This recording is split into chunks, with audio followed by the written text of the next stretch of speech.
police need to track down 22-year-old Miles Bryant. Oh, God, he in trouble. He about to be guilty for being black. Oh, hell no. He about to be guilty for being black.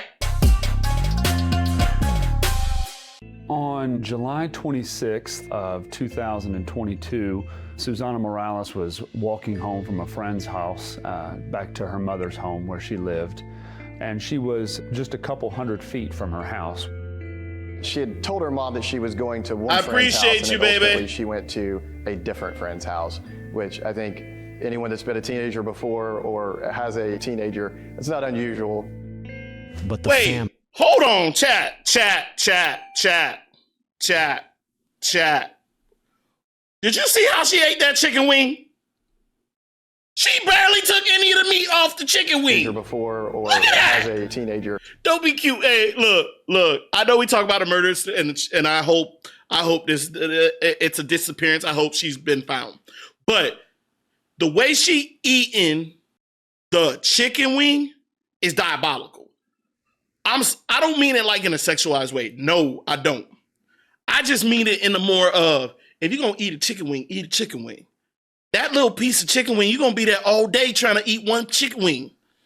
Maybe, yes, baby, I know I'm a big boy. I would have ate the whole thing plus the bone. It's not unusual. But the family of 16-year-old Susana Morales, who live just outside Atlanta, Georgia, start to panic when she doesn't come home. Her phone was equipped with an application. I don't have kids, but that would be like the biggest fear for me. Which is an application where friends and family members can monitor real live location. What the Life 360 application showed was that she had gotten back to the road where she lived at, but then almost immediately upon arriving at that road, her phone began to travel in the opposite direction. She was out front. She was there. Everything was fine. And then there was a text, apparently from her, but at least from her phone, that said, "I'm on my way home." Never arrived. According to her phone, she's walking. But then all of a sudden, she's no longer walking, but she's... So wait, is Life 360 like a tracking app? Like they said, it's just a tracking app that kind of tells people's direction. It's kind of like iPhone that has like, it shows where people are at. Is that pretty much what it is? I've never used it, so I have no idea what it is. I don't think it's very important for me to be tracking people or people to be tracking me. So I'm unaware of it. And I'm a bigger, how can I say it? I am more of an adult. So I don't have nieces and nephews that need phones yet for me to be tracking them always. It's a tracking app for families and friends. Yeah, it shows your exact location and even speed when driving. Speed when driving? That's a little invasive. Why you need to know how fast I'm driving? traveling at a speed at or about 40 miles an hour. So she was in a car. Obviously, she's now in a vehicle of some sort. That doesn't make sense. She did not drive, she did not have a vehicle, and from all of her friends and family, nobody was expecting to pick her up.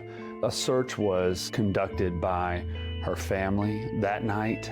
Around 10:30 at night, one of her friends received a crash alert from the Life 360 application. A crash? Subsequently, her phone records show her phone never moved from that location. The phone died there the next morning, and we never were able to recover it. Oh. Susana's family. So it can say, so that thing can say a crash alert, like a car accident alert? Does it mean like, I wonder if how that technology works where it's like, oh, we're cruising at a decent 40 miles an hour. And all of a sudden, boom, we're at an abrupt stop. So that's like a notification that a crash has occurred because of its abrupt stop. Oh, that's crazy. But a little scary too, though. Because think of yourself as a parent. Chat, I know if you have kids, you have kids. That's awesome. But think of yourself as a parent. And all of a sudden, you go to check your child's phone, and it says car accident.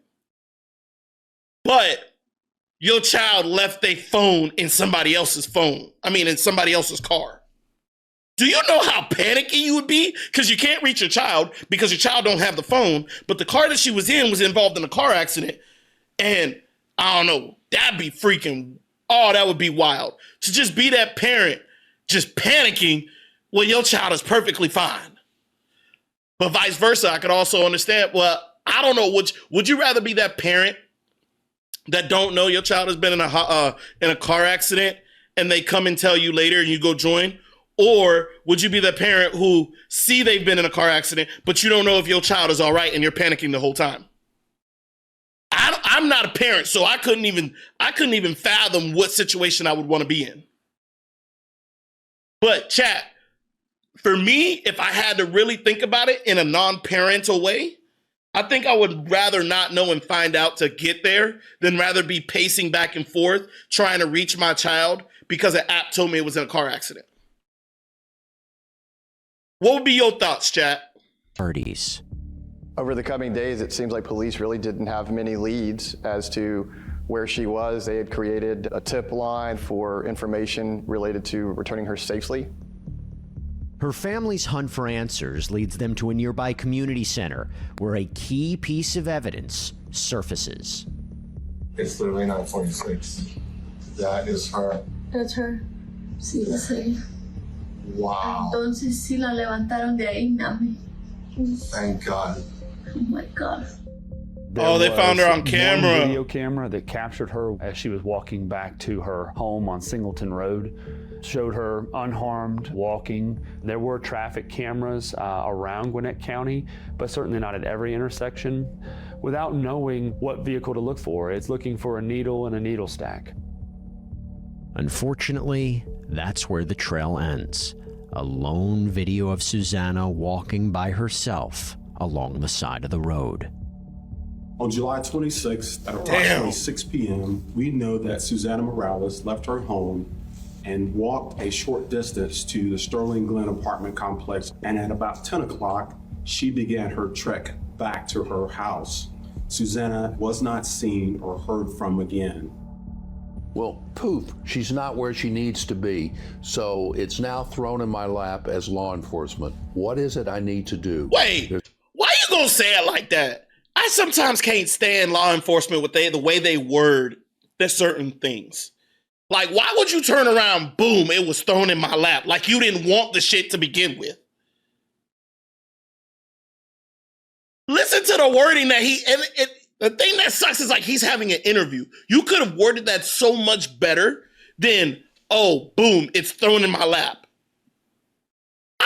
If I was a detective, I would have turned around and just been like, boom, it's time for me to get into action to help solve this case. Not boom, it was thrown in my damn lap like I didn't give a shit, or I was like I didn't want to actually worry about it. Or maybe I'm just too sensitive. I might be too sensitive. So it's now thrown in my lap as law enforcement. What is it I need to do? There's a magic word. It's called everything. Where was she? Who did she interact with? Who was she with? And what was her interaction with whoever she might have been with? Was that her quinceañera? But the investigation grinds to a halt with no new evidence nor leads. There were concerns that perhaps, she had been abducted and brought into the sex trafficking world. The Gwinnett County Police Department conducted an entire undercover investigation. They deployed drones, aerial surveillance, thermal imaging to look for her in wooded areas and on the roadways around the area. Probably one of the toughest things that the family had to go through here. Imagine being able to build anything just by thinking about it. Meet Base 44. Was the months. Not her. Hey, Ray, that's wrong. That's wrong, Ray. I felt like she was a smart girl who stayed in her books and she caused no trouble. Because think how much her parents had to have trusted her to walk all the way from school home on busy roads like that. If she was a class clown, I don't know if her parents would have trusted her to do all that. Of unknown, and not knowing where their child was, not knowing whether their child was safe, whether she had run away. For the next weeks and months, her family and the police got reports of sightings of her across the country. That's the thing that sucks. Hundreds, if not thousands, of tips. Could you imagine just hearing tips of in Detroit or in Nashville or who And this is the thing that bothers me, and don't worry, I'm not going to be pausing it every time. But my question is, who has all the time in the world where you're throwing in there's people out there who's professional fake tippers. Like, you'll throw in a tip, oh, I saw her here, I saw her there, just to hopefully you can get a reward or something like that. But you over here throwing everybody off the wrong case. Or in Gatlinburg and across the state of Georgia. The police followed up on all of those. There were some tips that came in that probably gave that family some hope. And then ultimately that hope was unfortunately dashed away. 6 months after Susana's disappearance and 6 miles months. away, a grim discovery. Oh, they found her body? Show us? Sure. Sit here for a while. February 6th of 2023, at about 6 o'clock in the evening, the Gwinnett County Police Department received an emergency call from a concerned citizen. He had been off-roading in a remote area when he stumbled across human remains. They were completely skeletal. At that time, we had no idea. Wait, that's not enough time. It is the worst possible thing to not have closure. I think my daughter may be alive. I hope my daughter's alive, but I don't know. But 6 months is not enough time for a body to fully decompose and all you have remaining is skeletals. I don't know if this is her. Emotionally debilitating is not the right 2 words to use. It's worse than that. February the 6th, a citizen who was walking in the area of Drowning Creek Road and Highway 316 happened upon skeletal remains, and they were positively identified as having belonged to Susana Morales. Oh! These scenes are a lot different than a normal homicide because there's no flesh, there's no body to find forensic evidence on. There were no traces of any fibers, clothing, flesh or skin, muscle. It appeared that this person was unclothed. There were no traces of any fibers whatsoever. Damn, they We left her also found that naked? the body had been disturbed by apparent animal activity. Because there were no clothes at the scene, law enforcement had to immediately treat it as though there was some type. So, like he just said, I think it was because of an animal, or maybe animals fed on her. That's even worse, yo. So, if there was no clothes, that means they dropped her body off naked, and then you just left her naked body in the woods where animals basically devoured her or stripped her bones clean. Oh, of foul play. When you have law enforcement had to immediately treat it as though there was some type of foul play. When you have someone dropped off in a secluded area but not far away from a very highly trafficked area, it shows some haste in the crime, some level probably of panic. It made it pretty evident that they had a crime on their hands, not just a runaway. but how do you... My big question is this. If you were driving down the interstate and you see somebody pull off the side of the road, wouldn't you want to... I'm sure there's a car that passed by that saw him pulling something out of a trunk and carrying it into the woods. Because this looks like to be the only access to it is this freeway. And I guess we'll find out. But that's the one thing that it's like, do you stop for everyone that's on the side of the road? Susana was your typical 16-year-old girl. She was very kind, had a reputation of being very friendly. Everybody described her as an extremely outgoing, extremely loving and kind individual. Ray, She you were right loved about to her spend talking time out in with class. friends. She loved to sing. Her mother would talk about her singing in the house, and she loved music. She had recently picked up playing the ukulele. Like many teenage girls, she spent a lot of time doing her makeup and would spend a lot of time in her room with makeup tutorials. She was the baby of the family, and everybody adored her. A promising life cut tragically short. And while Susana... A promising life cut tragically short. That's And while messed up, Susana Ray. Morales' You not family stopping for finally nobody. has some answers. This investigation... Ray, would you stop for a damsel in distress? If if it was I guess it depends on who I'm seeing, what the situation is, but you usually only have a couple of seconds to basically get an understanding of why they are pulled over. Is far from over. I know that your gun was stolen. We did find your gun, actually. Yeah, so that just like raises suspicion even more. Oh God. They got the black man on the hook? Just go up there. You got any guns or anything on you? No, I don't. You don't? No. Okay, can I pat you down just to make sure? What's going on, man? You're good. It's our policy, man. You know how it is. As Georgia detectives continue their investigation into the death of 16-year-old Susana Morales when her remains are discovered more than 20 miles away from where she was last reportedly seen 6 months earlier, what started as a missing persons case becomes a homicide investigation. Oh, that's so sad. They investigated every single person in her life to see if they had anything to do with it. They could not find a single thing that pointed to anyone. The only remaining theory was that this was a stranger. Somebody took her from the street as she was walking, and that's every parent's worst nightmare. Investigators get a major break when a key piece of evidence is located near her remains, sparking new questions. You left a gun behind? We located a firearm that had been reported stolen on July 27th. This is the same day that Susana was reported missing. Oh, shit. This is a heavily wooded area with a lot of foliage on the ground, leaves and sticks and debris. About 100. Ain't no damn way you gotta be an idiot.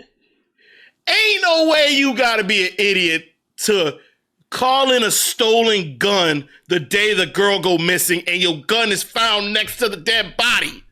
My bruh, if he is guilty, he put them on his own case. Oh. I'm just saying, look, I'm not a killer, but what I'm saying is, if I shot you and I left my gun like an idiot, I wouldn't call it the same day I left the gun with the body. I would call it a few days later and said, hey, my house was broken into and I can't find my pistol. I can't tell you a timeline in which my pistol was stolen. You feel me? I'm not telling y'all to go out and do this, but what I'm just saying is, but in his defense, I guess if he really didn't do it, would he have known the girl was kidnapped anyways? So wouldn't you have called as soon as she's gone missing? And maybe it went missing a few days before, and he just so happened to call later, and it happened to be coincidentally on the same day that she went missing. You see what I'm saying? I wonder if it's just bad luck. We're gonna have to find out if he really killed her. But I guess it really depends. It could be coincidental that he did call it on the same day. Thank you. It would be some next level bullshittery. What a word. On sticks and debris, about 100 be related in some way. But what killer leaves the weapon behind in plain sight?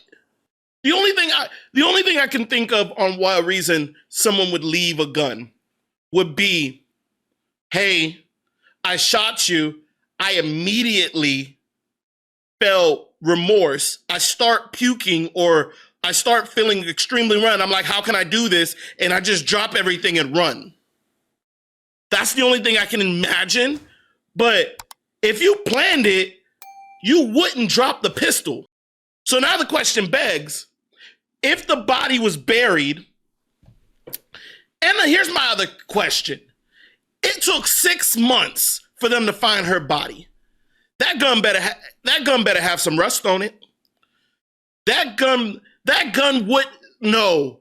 Something's not adding up.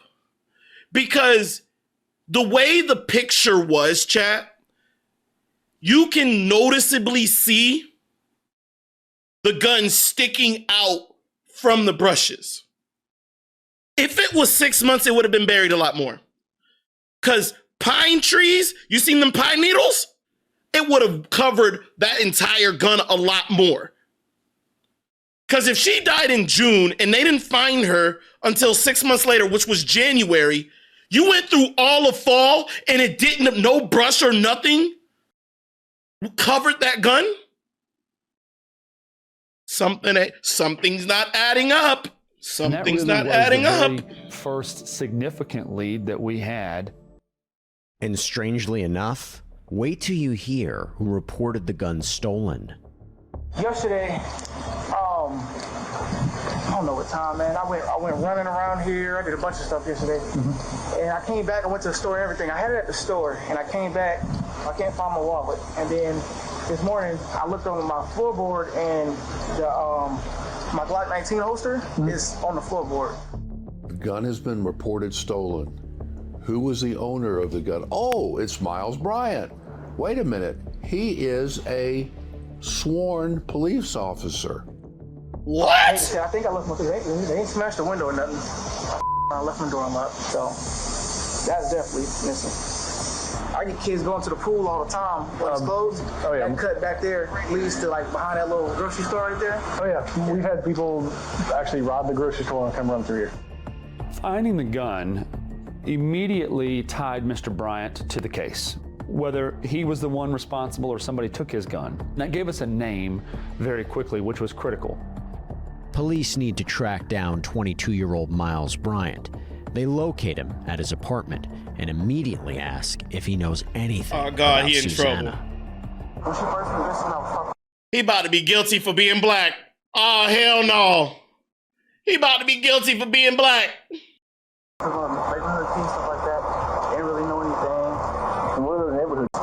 They ask if he knows anything about Susana. When she first went missing, I was talking to them, neighborhood kids, stuff like that. They didn't really know anything. And what are the neighborhood kids saying? I haven't talked to them in a minute, but when she first went missing, it was like it was just with her. I haven't heard anything actually. Like me and my girl was talking about it, stuff like that. It was like it's just weird. They said she was walking home and she just, you know. Mr. Bryant was a courtesy officer. Now, what a courtesy officer means is that essentially you are living in an apartment complex, and in exchange for some type of either reduced rent or payment, you agree to help patrol that apartment complex. So he was likely very familiar with the folks that live there and the regular things that were happening. You got some time for us to come up to our headquarters and just talk about, you know, what you see on a daily basis? And oh, hell. Yeah, they got you trapped, my boy. Yeah. Hold on. You gave him too much info. All right, let's listen to Bryant again. When she first went missing, I was talking to them, neighborhood kids, stuff like that. They didn't really know anything. And what are the neighborhood kids saying?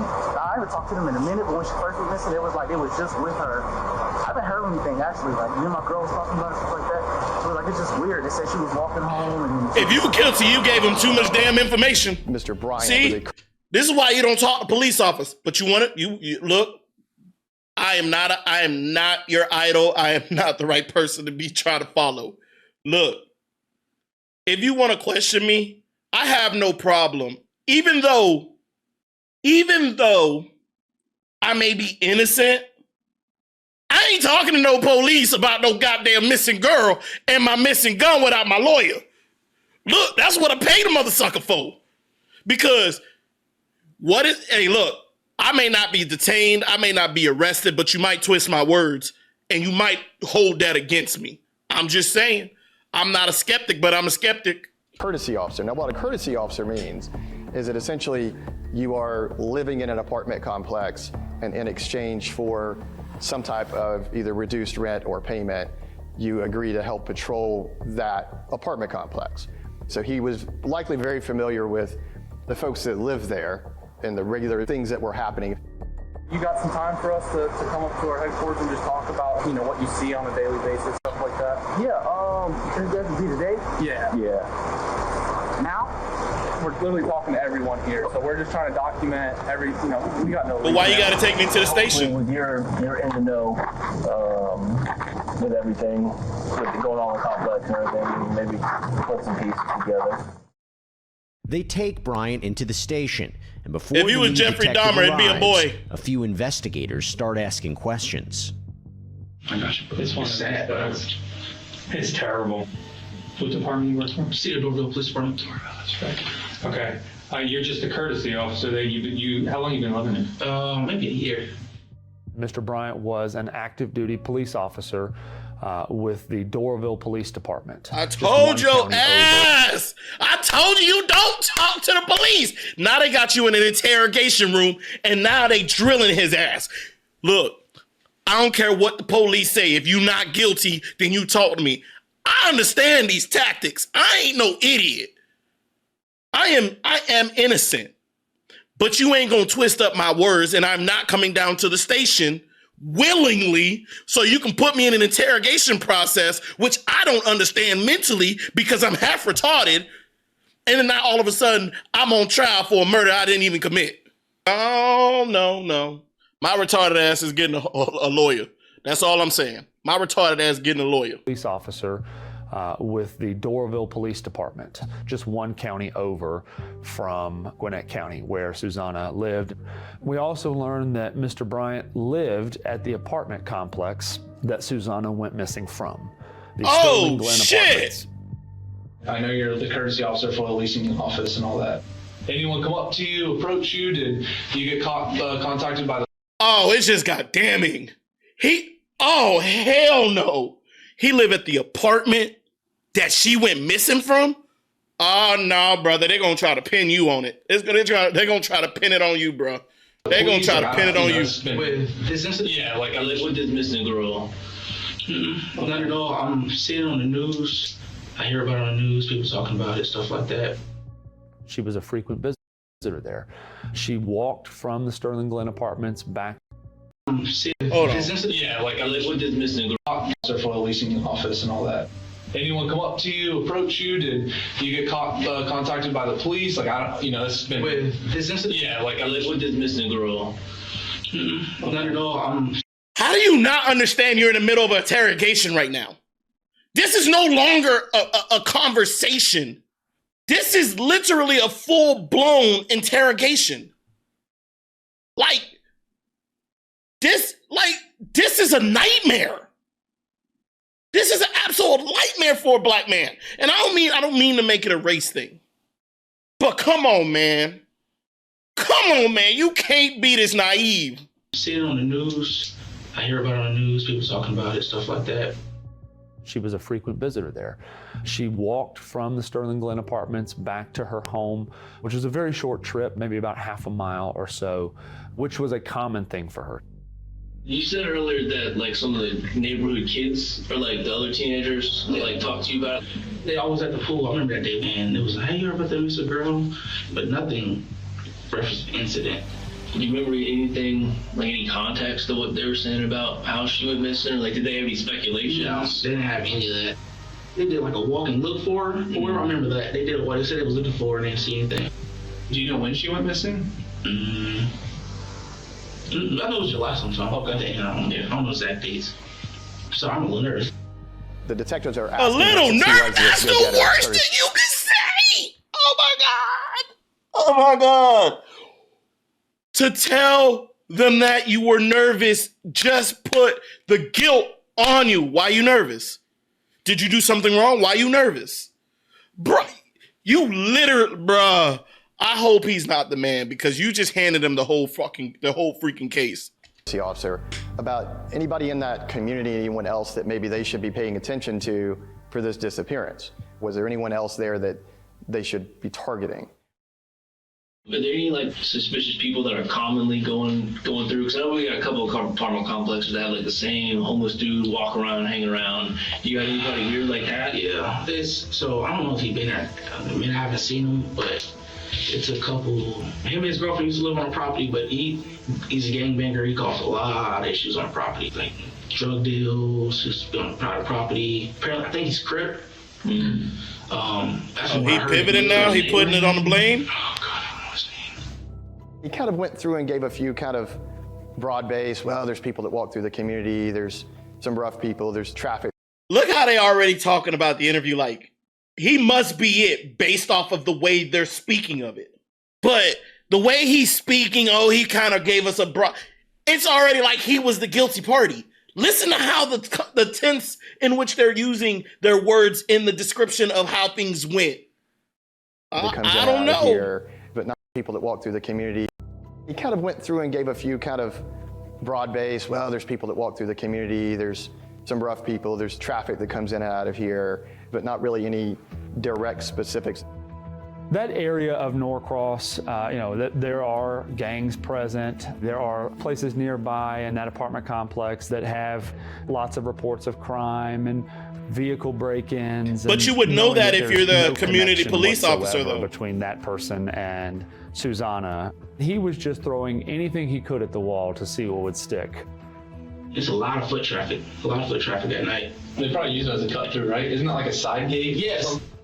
He was a gung-ho courtesy officer, as he was self-described, but seemed to have very little knowledge about a missing child that had been in his community.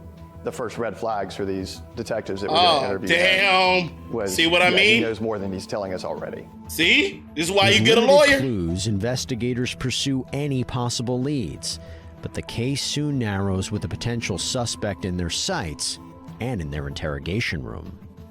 God, man. Look how close this detective is. Yeah. And you said you've never seen her? Are you familiar with her at all?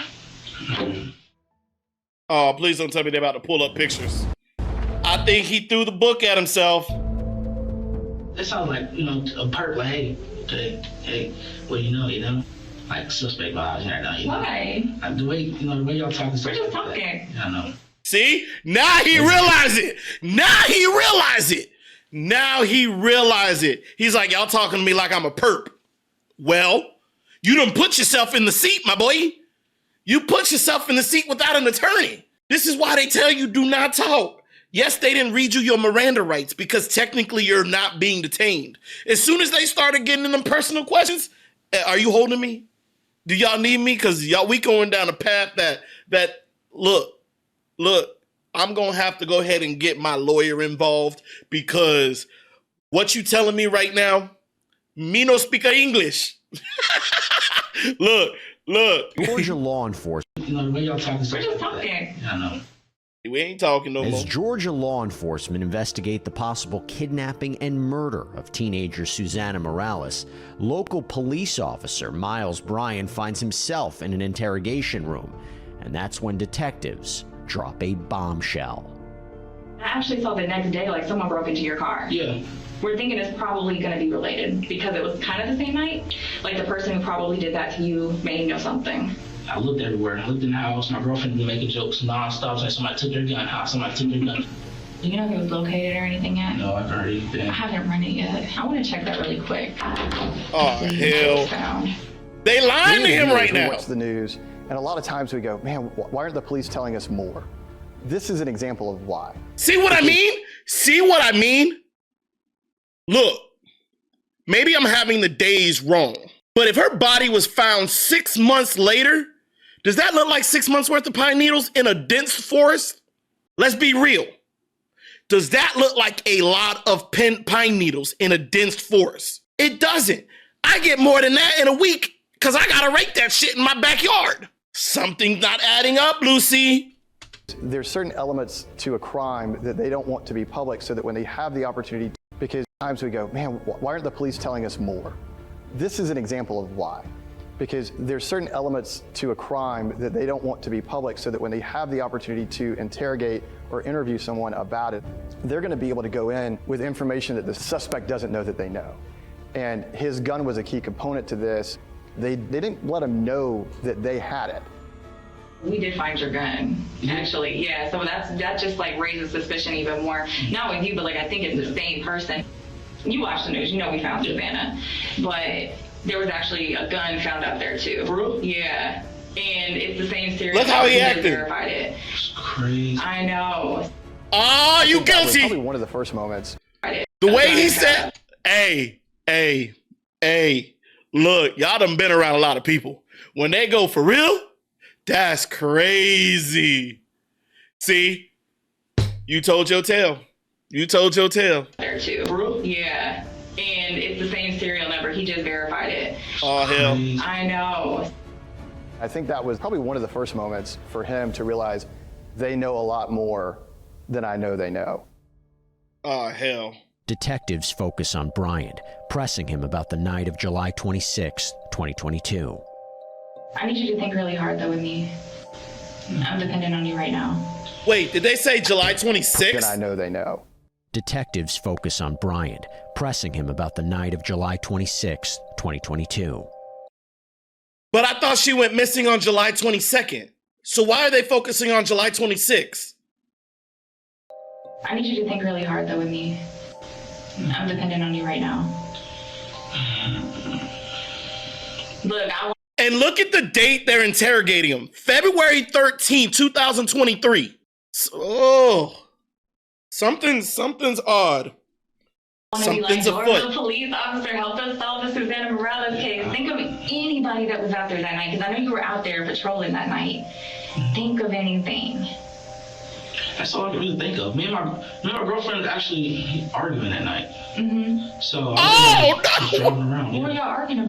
Oh, you just told on yourself. You just told on yourself. Why would you give him more ammo? Me and my girlfriend were fighting, and I was just driving around. You literally just took yourself off the property. Oh my God. Think of anything.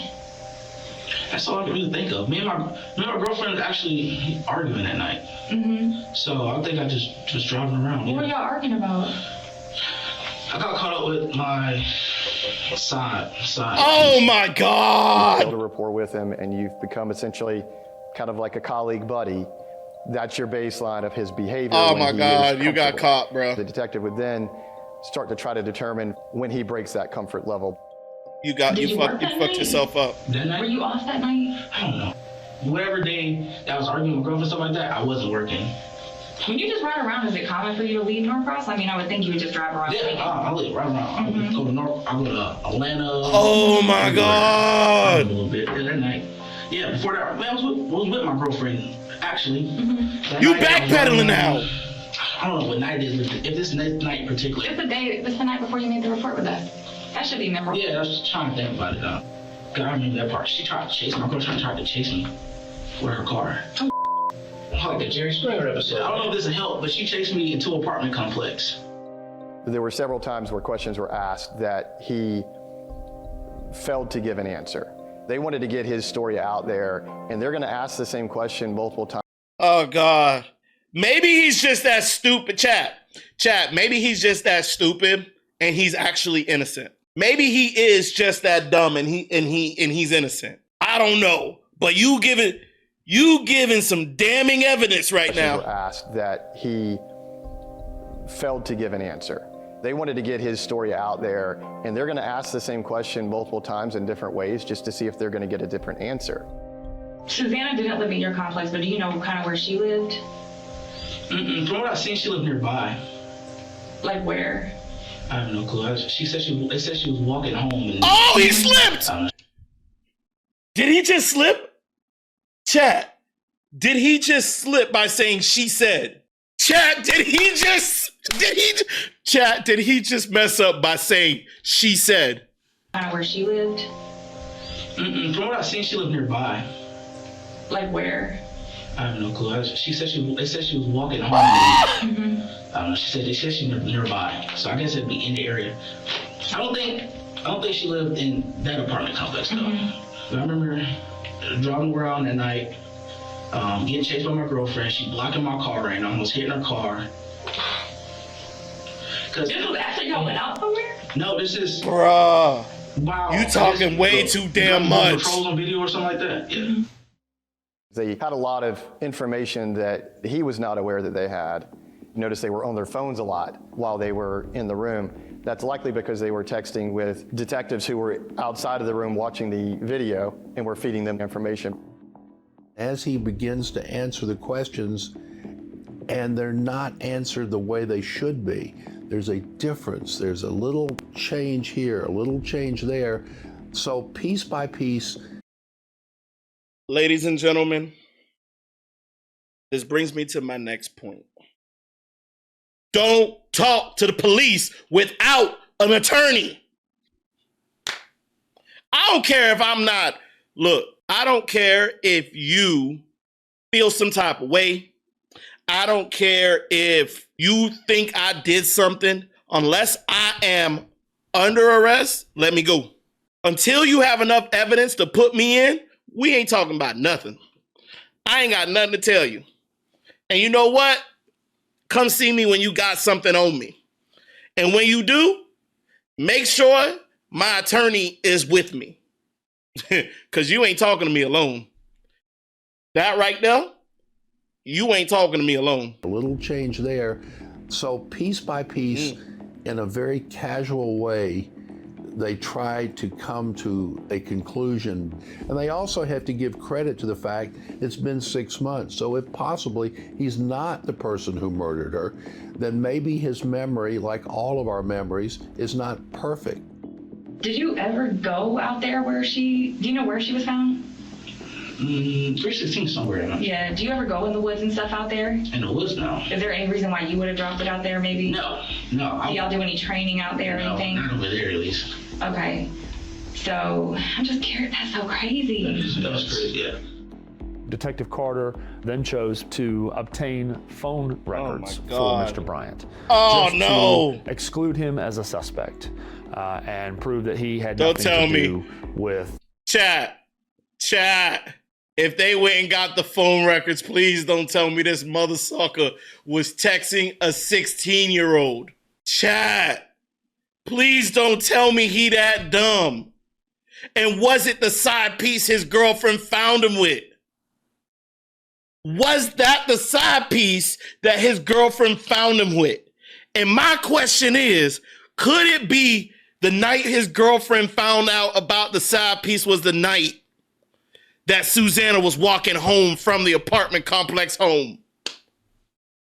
Could that be? Chat, I don't know. I ain't seen this. I'm over here trying to figure this out with y'all. But could that be? It's plausible. It's plausible. It's a storyline that could fit. He basically said he was driving around and then he had to throw his girlfriend in there because she was chasing him. So what does that do? That creates an alibi for him.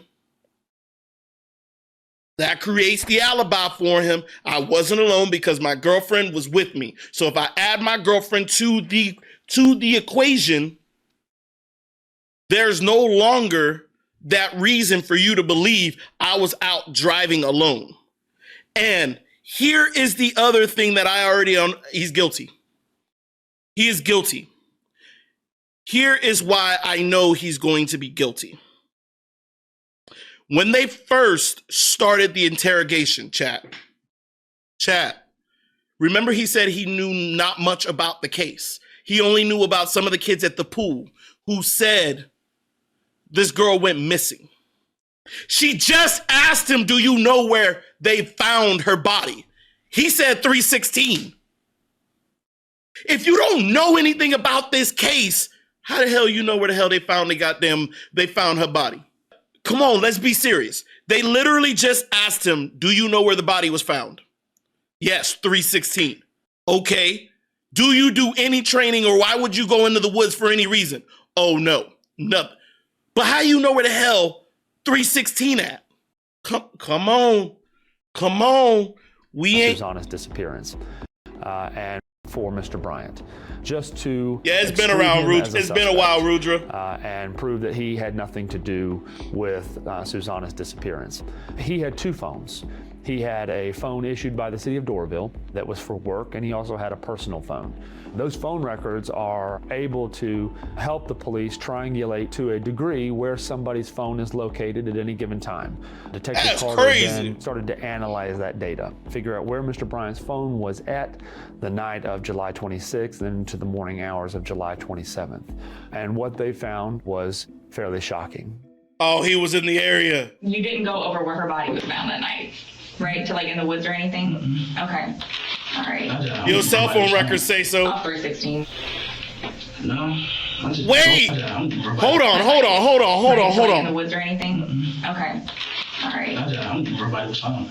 Off 316. Woods or anything? Wait. I don't know where her body was found. Off Did he just say I don't know where the body was found? Okay. All right.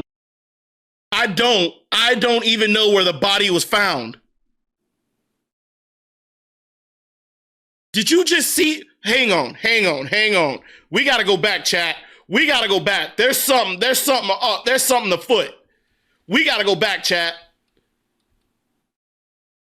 We got to go back because 1338 is when it's playing, right?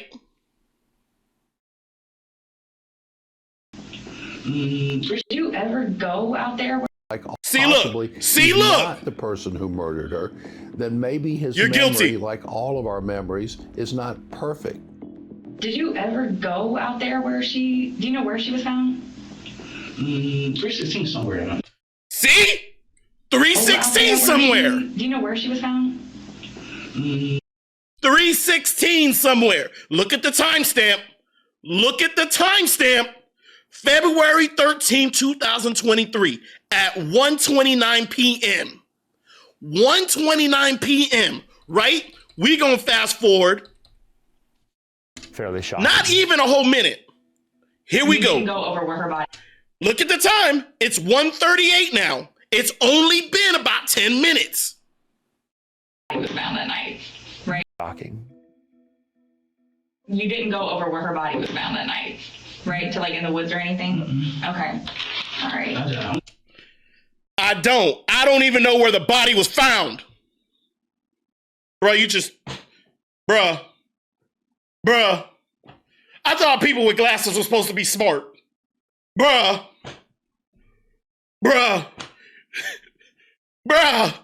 Like, bruh. Like, I don't get it. You handed yourself on a silver platter. Like, you answering questions. You gotta be more. I don't get it. Is it that he is arrogant? Is it the arrogance that he thinks he can get away with it? That's why he continues to talk? Because he's tripping himself up the whole damn time. Oh my God. Everybody was home. Off 316. No, I just drove around. You didn't go in the woodline contemplating life or anything, did you? I'm just joking with you. I'm making jokes. That's a creepy ass place to walk to. I drove everywhere. I'm not sure where I drove. Y'all just played Chase the Boo until y'all went home? No. Who went home first? I don't know, but I know I lost her and I just drove around. Oh, bro. Where I dropped to. I went toward. God, this sounds bad. See? Look. That's when you know a mother sucker lying. When you go, I don't. Yeah, you lying. You lying. Guilty as charged. They about to throw the book at your ass. I dropped it. I went toward. God, this sounds bad. This sounds terrible. Because I remember being on the exit going that way trying to lose her. I remember going up 85. Oh, that sounds bad. It is over about 316. He's starting to feel pressure, and he's also hopefully going to feel in their eyes relief if he'll actually admit to what he did. Just a few hours after Susana disappeared, Mr. Bryant's phone was Hey. used to make several phone calls between 1 and 2 o'clock in the morning on the morning of July 27th. And the phone towers that his phone communicated with were located out in Decula, Georgia, on the side of Highway 316. Mr. Bryant's phone was in the woods, exactly where Susana's body was located. I'm be honest, I'm police officer, okay? So Yeah. my gun was found in that area, technically was in that area, stuff like that, So, I mean, it sounds bad, but I don't think you have anything to hide. I think you're a good person. You caught, You're a bro. police officer. You Nobody caught, wants to be a bro. police officer. Winner, chicken dinner. You caught, bro. You caught. You done gave him all the evidence you need. But they about to tear your whole life apart. As they begin to narrow down and see the discrepancies. You know what you know what we say back in the Southern ways? I'm gonna give you enough rope to hang yourself. And you know what that motherfucker doing? I know it's bad because he's a black man. He hanging himself right now. They gave him all the rope he needed to hang himself because you couldn't keep your mouth shut. But as they begin to narrow down and see the discrepancies between what he says and what actually happened, they begin to focus in and they realize that he's not telling the truth. At that point, it was obvious to myself and to the Gwinnett County Police Department that Mr. Bryant was involved. Listen to me. Your device was the only one out there. She went missing. She died there. Your gun is there. Your phone is there. Okay? This is your moment to talk about it. God, so bad. This looks terrible. I mean, it looks terrible. Oh, hell no. Prove it wrong. Maybe you were a monster. Oh, hell no. Prove it Damn, wrong. she called him a monster, Right Chad. now, it's the only thing I'm thinking of. And that's what everyone else is going to think, too. Damn, she straight up called him a monster, Chad. Chad, she just turned around and was like, maybe you're a monster. Maybe. It's juicing up. She was a baby. Look at her. Little baby. Yeah, I'm sure this is a big weight. Look at her. Look at her. Have nothing to do with this, so. I know, but she's tiny. She's a little baby. Yeah, I know. All eyes are now on Georgia Damn. police officer and National Guard member Miles Bryant, the primary suspect in the kidnapping and murder of Susana Morales. The pressure mounts in the interrogation room, but Bryant maintains his innocence. It's not a question about if it's you or not, because we already know that. No. But listen, it's a question about what happened, okay? It's a question about if you are a cold-blooded killer or if you made a mistake. You know you're involved. No, we're not involved. No, I would not do that and say, well, maybe I messed up. No, none of that. Not involved. You could tell there was a drastic shift in that interrogation. He panicking. When they confronted him, and that's when all of his explanations began to just be, no, I didn't do that. No, I didn't do that. I would never do that. If he was smart, and he obviously wasn't, Nope. he would have KYD BMS. What does that mean? Keep He would have your kept his damn mouth shut. Big mouth shut. Instead, his story unraveled, and it unraveled rather quickly. Because he was trying to fix it. What you was doing there talking in the first place? Do you black out sometimes when you get angry? No, not really. You said not really. What does that mean? No, man, I don't black out where I can't remember what I do, stuff like that. If I killed somebody, I would know that. Did you kill her? No. Were you with her when she died? No. Why did you dump her body there? I didn't dump her body there. Were you trying to help her and she was already dead when you found her? No. You see these lines of questioning? Did y'all see these lines of questioning? Chat, this is why these are trained psychological professionals. Police officers go through classes on how to word questions specifically. And what are you doing? Like, bruh, the fact that he believes he can talk his way out of it without even getting an attorney at this point is very, very damning. And is very annoying to me. Because look at the line of questioning. But Ray, I don't care about the questioning. It's the fact that it's gotten to this point and he hasn't asked for a lawyer. And the simple fact is, you went in there voluntarily about a gun being stolen. Now you're in the midst of being accused, essentially being accused of a murder. But now, the thing about it is, I don't care how smart a person can think they are. Like the former attorney said, district attorney said, the best thing you can ever do in the line of questioning from a police officer is keep your big mouth shut. Keep your big mouth shut. That is plain and simple. But the fact of the matter is, now he's about to go through the questioning gauntlet. Now that they've gotten to the killing, look at how the questioning. They're about to try to literally twist his words. Here it comes. And it unraveled rather quickly. Do you black out sometimes when you get angry? No, not really. They're not really. Look how when you're in these situations, think about it as this way. In a metaphorical way. You have a 6-shooter gun. You are trying to load all 6 bullets into this chambers of a 6-shooter. And what I mean by 6-shooter, you got a revolver, 6-shooter. You're using these questionings to now put your bullets into the chambers. You said. So here comes bullet one. Sometimes when you get angry. No, not really. You said not really. What does that mean? No. Bullet one. No, I don't black out where I can't remember what I do, stuff like that. If I killed somebody, I would know that. Did you kill her? No. Bullet two. Were you with her when she died? No. Bullet three. Why did you dump her body there? I didn't dump her body there. Were you trying to help her and she was already dead when you found her? No. I wasn't nowhere in the woods. Like, I would not lie about that. But you are. I'm not. And now they've gotten all those answers. Now watch how they spin all it back. You are. Along the way, one crucial detail emerges that confirms investigators' suspicions. You also tried to get into a girl's apartment off Annistown. I did not do that. You didn't? Oh, your phone was just casually there too? No, they had a whole investigation about that. I was there, but I didn't try to break in her apartment. She lied.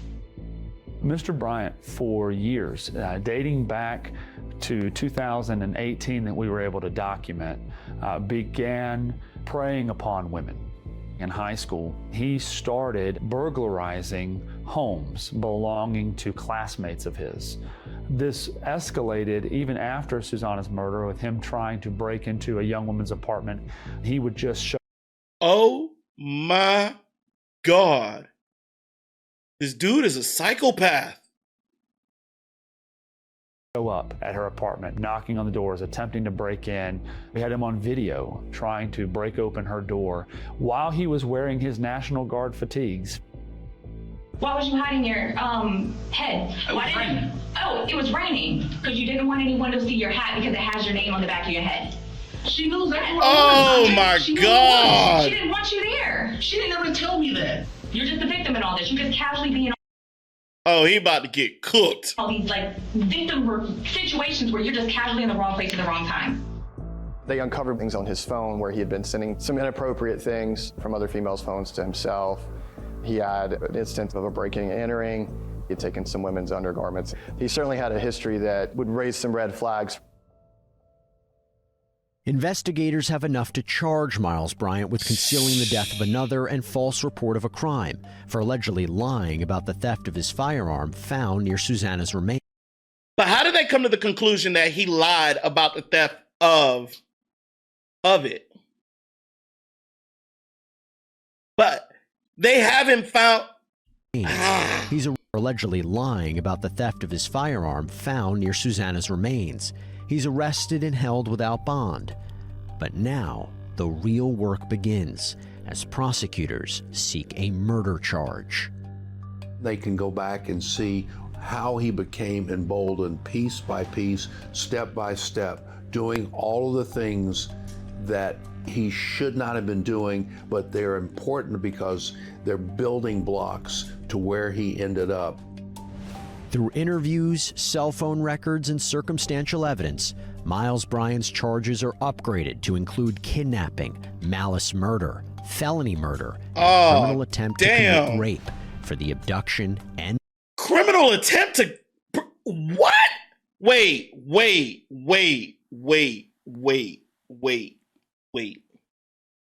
This sounds, unless let's watch. Maybe they're gonna tell us what the evidence are.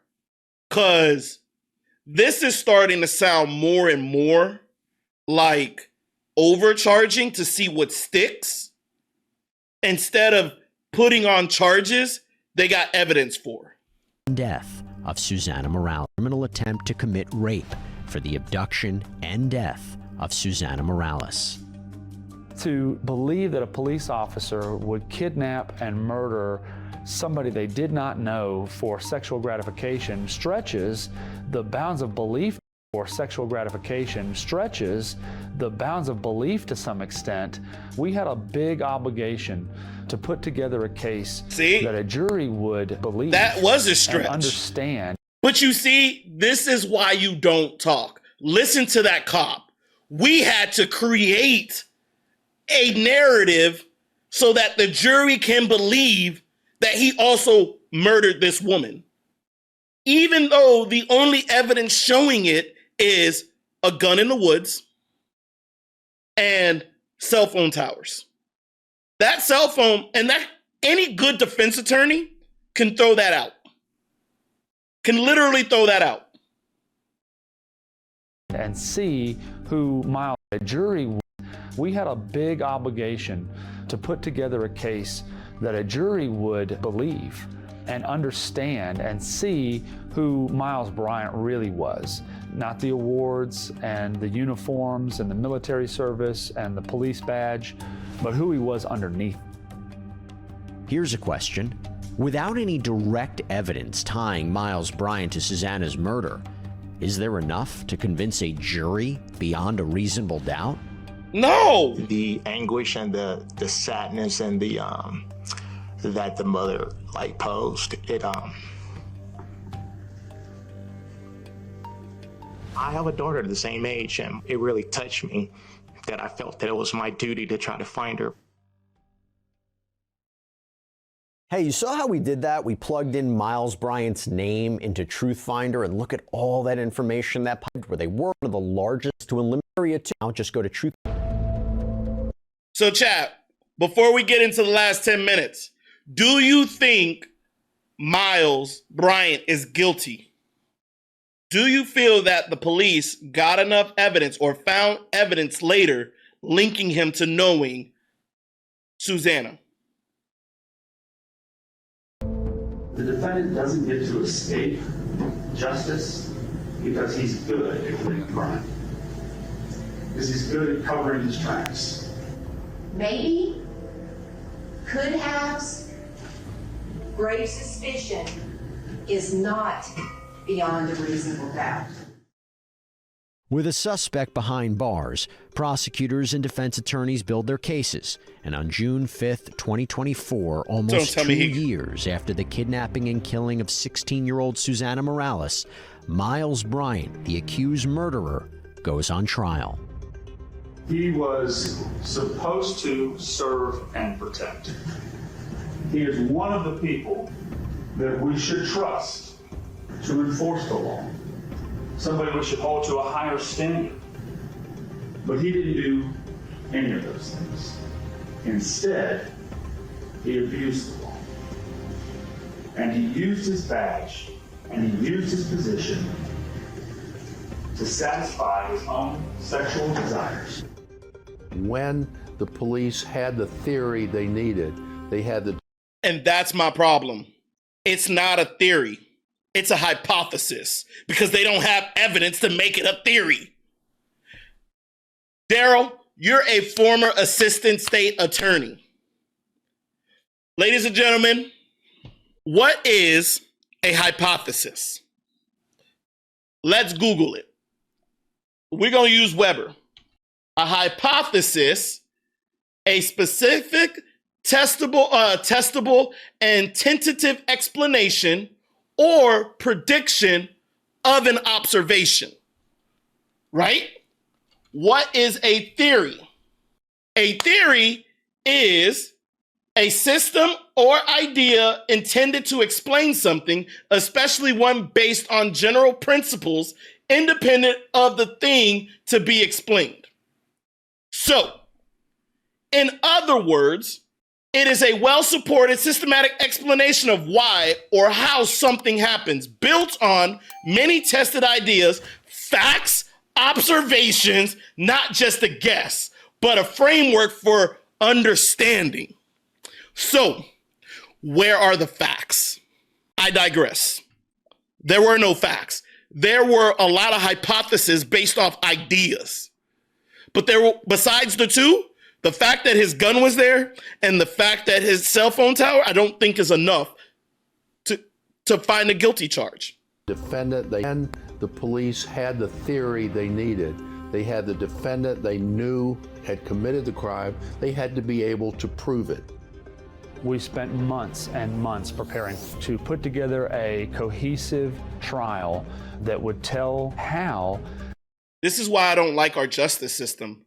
You can send someone to jail without undisputable facts. a police officer, of all people, somebody who was meant to serve and protect, who took an oath to do that, could possibly do something like this. But it was overwhelming that he was involved in some way. In some way. Who turned into a killer. Jurors listened to emotional testimony from Susana's family, including her mother, who tearfully illustrated the agonizing hours and days following Susana's disappearance. From the time that Susana was taken, how long was it until you heard anything about finding her body? Casi 7 meses. Almost 7 months. What went through your mind at that moment? She couldn't sleep any of those nights. No quería eso. Yo no quería esa noticia. I did not want that news. Yo la esperaba. I was waiting for her. Y la sigo esperando. I'm still waiting for her. And her sister, who describes searching for Susana. Did you ever stop going out and looking for your sister? What went through your mind when you found out about the police finding her body? A lot of things. I couldn't believe it. I didn't want it to be true. I wanted to see her. I wanted proof that it was actually her. I didn't want to believe that it was her because up to that point we were still expecting for her to come home. And the moving statements from law enforcement showed the widespread impact of Susana's disappearance. It sucks, though. Jasmine called me on the day.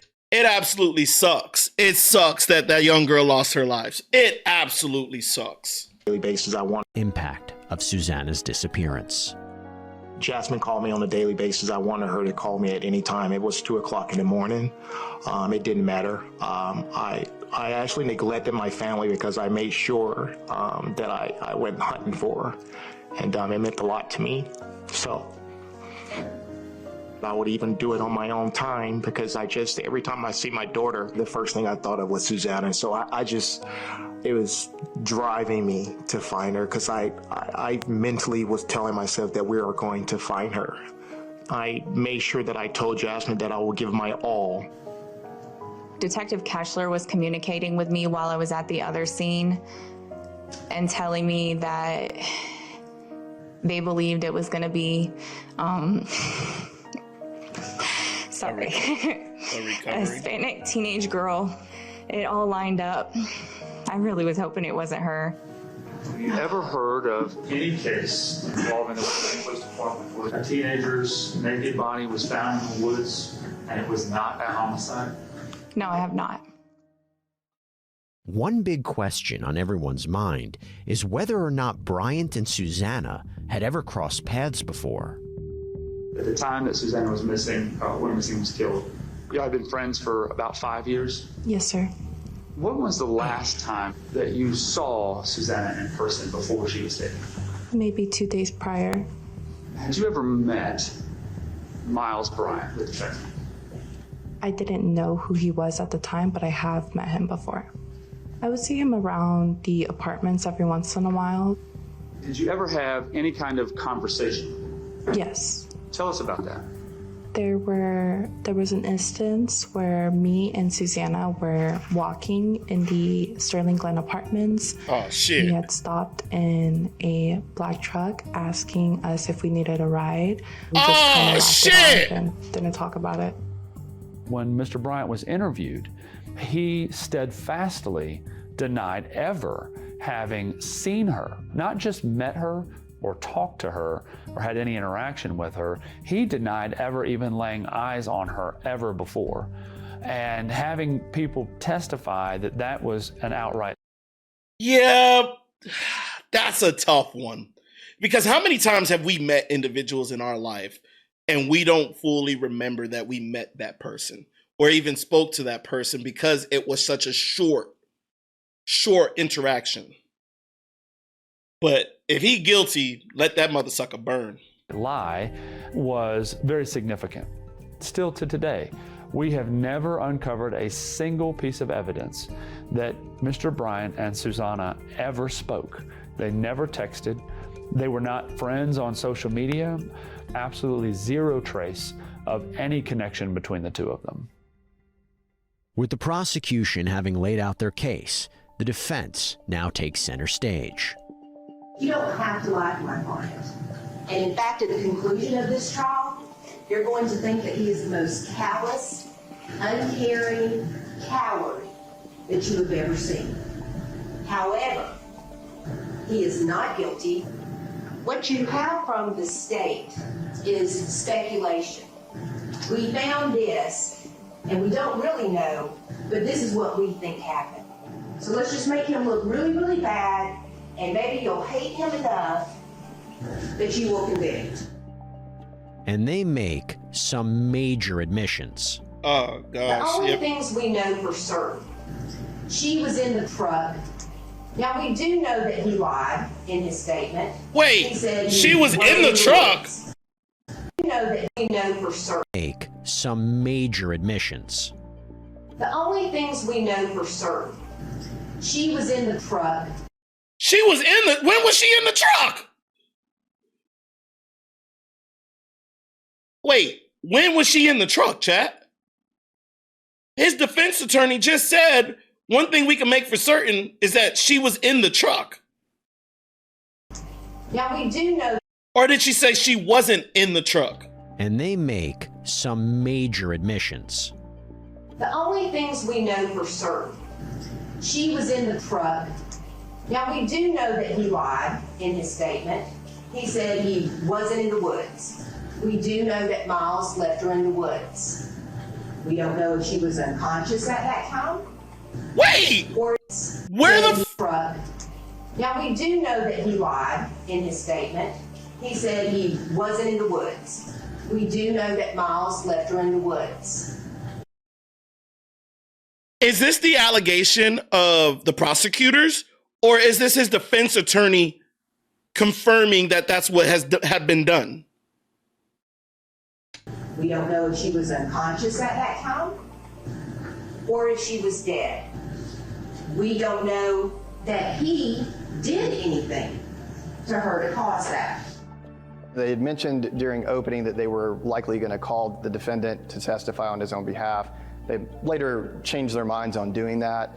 They didn't do a whole lot other than cross-examine the prosecutor's witnesses and try to throw out other theories. They didn't do a whole lot other than cross-examine the prosecutor's witnesses and try to throw out other theories of how she died, but they didn't have any proof of those theories being plausible. One of the biggest strong points for him was they ultimately did not find any DNA on her or him that linked the two of them or in his vehicles. We know that Susana was at least at a minimum experimenting with drugs outside of damn. Damn! They assassinating her character. Oh, they're assassinating her character. This is the tough part about going on trial for people, especially when the dead can't speak for themselves. Oh. That linked the two of them or in his vehicles. We know that Susana was at least at a minimum experimenting with drugs outside of pot. Did she overdose? It was never treated as a possible overdose because of the body being in the woods and not having clothes. We had to overcome the fact that Susana wasn't a perfect human being. She had made journal entries that while she had tried meth, it made her feel horrible. Oh, shit. And she was upset and disgusted with herself, and she would never do it again. The defense strategy in this case. What 16-year-old is on fucking meth, yo? 16! What is you doing on meth? Ray, I guess you were right. She might have been that kid in class over here, interrupting class and shit, but 16 years old on meth, yo? Where are you even getting meth at 16? Case was to paint Susana as a troubled youth, as a young lady who had a drug problem, who was a runaway, and maybe into risky behavior. Her friends said that Susana was fine. While they had smoked marijuana that night, that was a common practice for them, and that this night was no different. His counsel argued that without a cause of death, we can't prove he killed her. Unfortunately, we don't know how this young lady died. If there is another theory, it doesn't have to be more probable than something else, but any reasonable theory means you must find him not guilty. The defense calls no witnesses of their own, and following days of testimony, the case is handed off to the jury. Chat. Perhaps the most... Chat. No evidence, no blood, no physical, like, evidence as far as DNA. Do you still get a conviction? That is a good question. Would you still get do you believe somebody should be found guilty if their DNA is not found at the scene of the crime? All you can go off is a phone tower, which is very spotty. And why I say that, a phone tower can still be within, I believe it's like roughly 10 to 15 miles within a given tower. And I'm not trying to say he's innocent, but if he is innocent, would you send an innocent man to jail because you're assuming he's guilty? We gonna find out today. The difficult part of any trial, in my experience, is the moment when the jury walks into the back to go deliberate. The anxiety is through the roof. Absolutely. The reality is that if they don't convict him, a killer is going to walk free. After just 2 hours of deliberation, 2 hours? The jury returns with their verdict. Oh, that's not good. Count one. Chat. 2-hour deliberation? Oh, my man guilty. My man guilty. Malice murder. We, the jury, find the defendant guilty. Oh! Count 2, felony murder. We, the jury, find the defendant guilty. Shit. Kidnapping. We, the jury, find the defendant guilty. Criminal attempt to commit rape. We, the jury, find the defendant not guilty.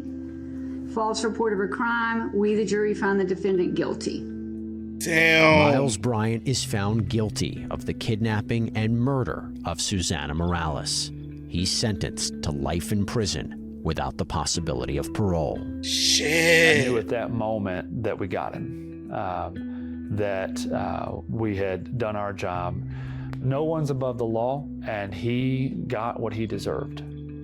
Everybody who encountered him had the same thing to say about him, that he seemed very dutiful, very conscientious of his job, loved being a police officer, but what was unseen was his dark side. Just like any profession, Damn, chat. you can run into having a bad egg. As a law enforcement officer, your job is to protect others who cannot be protected. This is a very sad case, apparently, of an officer who was not doing it for the right reasons. They found him guilty, and they certainly should have. He is someone who should never walk the streets again.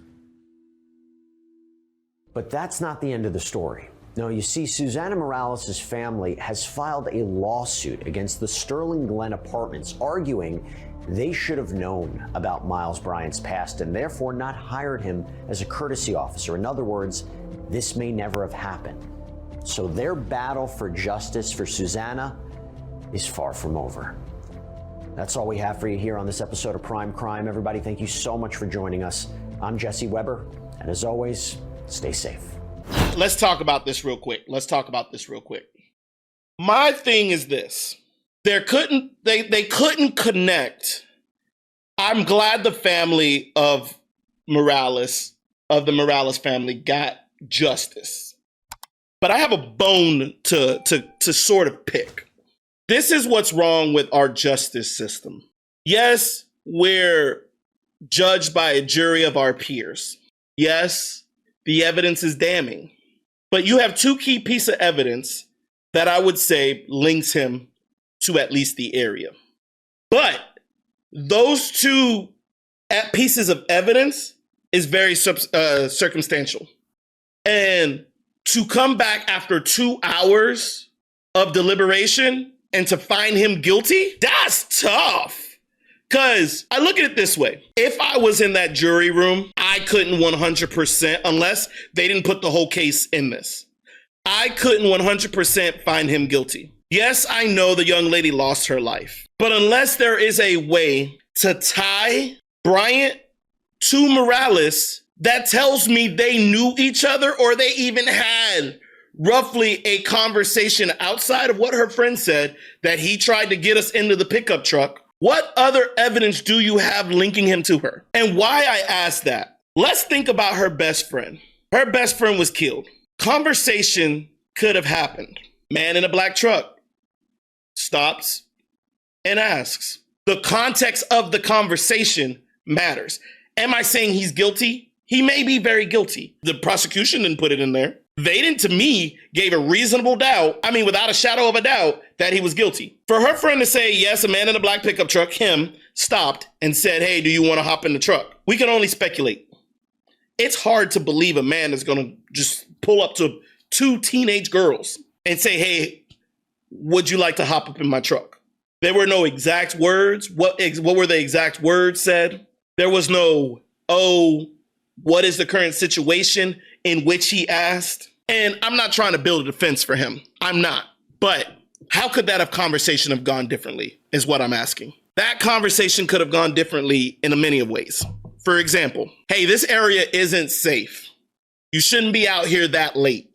If you'd like, you can hop in and I'll take you to where you're going. Am I trying to humanize him? No, I'm not. But I'm trying to explain how a conversation with two young girls can be miscued as, hey, I'm trying to give you a ride. Now, we didn't get the full court testimony of this young girl, but I just feel like this case has so many holes in it. And I've seen case with more evidence gone non-guilty. Only he knows if he truly did it or not, because there's nobody else in the woods. Only he knows. And I would like to actually know if there was an appeal, if he did appeal. Because if he's innocent, I'm sure he appealed. But if he's guilty, I don't know. Because I feel like even with the harassment, it's a stretch to go from harassment to murder. You feel me? Without an escalation pattern. There was no domestic abuse. There was none of that. And I'm trying not to sound like I'm trying to defend the actions if he's guilty. What I'm saying is there's a lot of holes in what he did or what they said he did. The prosecution must have put on a hell of a goddamn, a hell of a story or made them believe a hell of a theory. But to me, there was no, without a shadow of a doubt, he was guilty. That's my 2 cents, chat. But thank you for joining me on this reaction of this Bryant and Sanchez Morales case. Let she rest in peace. Hopefully she has found justice and she can rest in peace and her family can move on. I really hope so.